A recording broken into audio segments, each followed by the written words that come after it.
Cerca belajar matematika.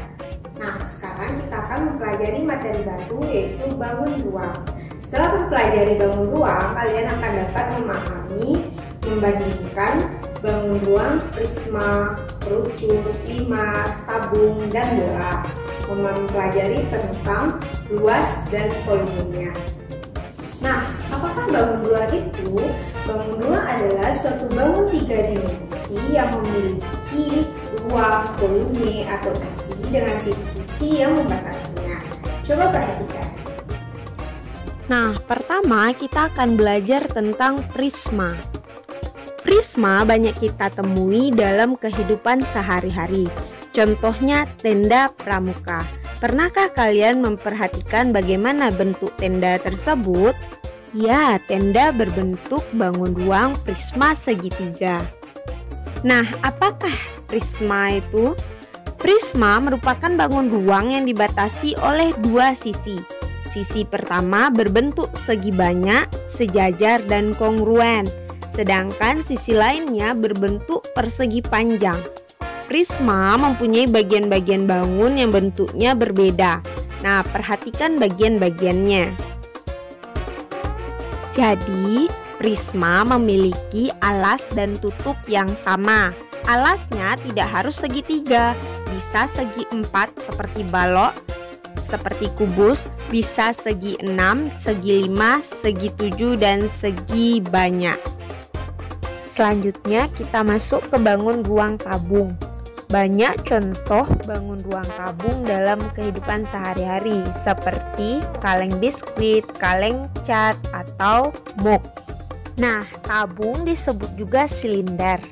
Tabung adalah bangun ruang 3 dimensi yang dibentuk oleh 2 buah lingkaran identik yang sejajar dan sebuah persegi panjang yang mengelilingi kedua lingkaran tersebut.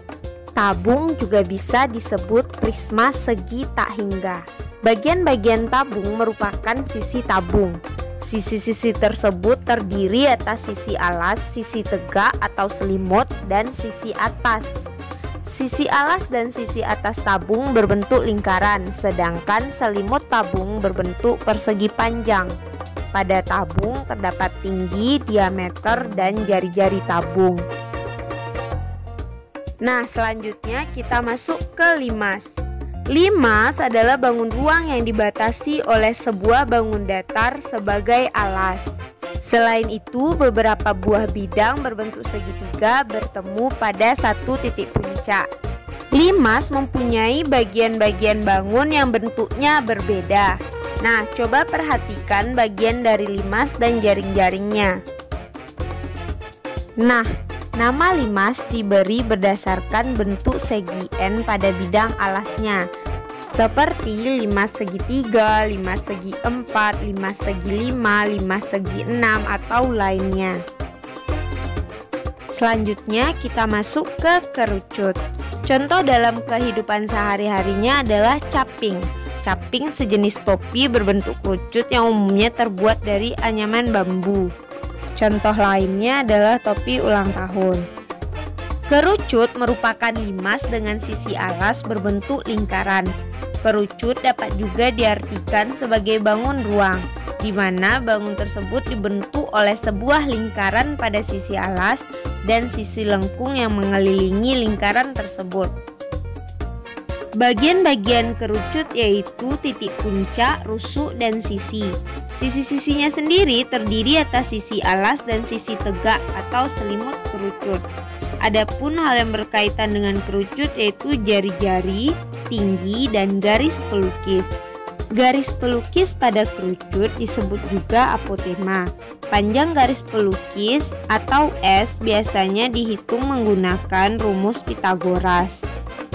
Nah, yang terakhir bola. Bola, sebuah benda bulat yang dipakai sebagai alat olahraga atau permainan.